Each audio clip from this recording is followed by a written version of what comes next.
Hey everyone, welcome back to Dr. Erin Explains the Universe. Now, what we're going to talk about first is from Solo, a Star Wars story. So if you're concerned about spoilers, what are you doing here? Go watch the movie. You can come back, we'll still be here. All right, we're just going to be talking about a couple of the plot points in there, particularly with the Kessel Run. I've done a video on the Kessel Run a couple months back, but obviously some things have changed. If you want to go and check that out first, feel free. Basically, all you need to know out of that is that we talk about parsecs and what they actually are. They're a unit of distance. So let's get right into Solo. So in here we have the Kessel Run. They have to go get raw coaxium from the Kessel mines and get it to the refinery as soon as possible because it's incredibly unstable. Now the way that they talk about it is no one has done this run in less than 20 parsecs. And if we're talking about parsecs being a unit of distance, that's still totally valid. Hyperspace or not.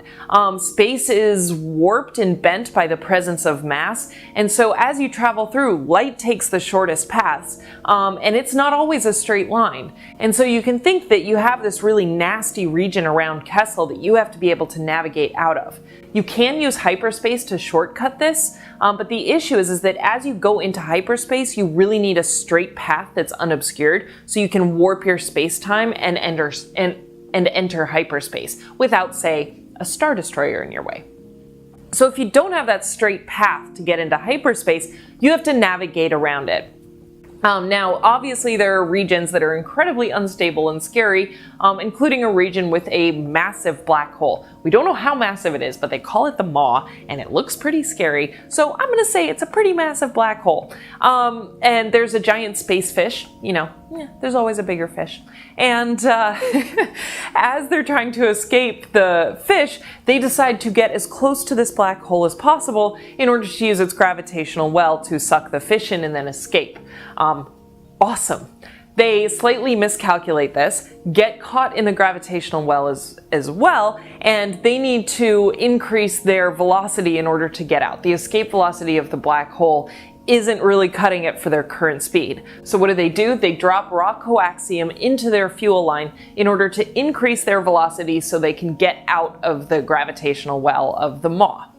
Awesome. Totally with it. Once they do that, they have a straight path towards the exit of this region, at which point the Falcon can go into hyperspace and escape the region in just over 12 parsecs, but we'll let them round down.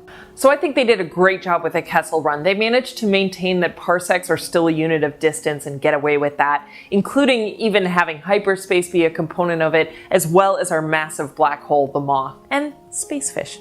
Can't go wrong with space fish. So anyway, thanks for watching. Hope you enjoyed. Stick around, there's going to be more episodes coming out in the upcoming weeks, and I will catch you next time. Thanks. Bye.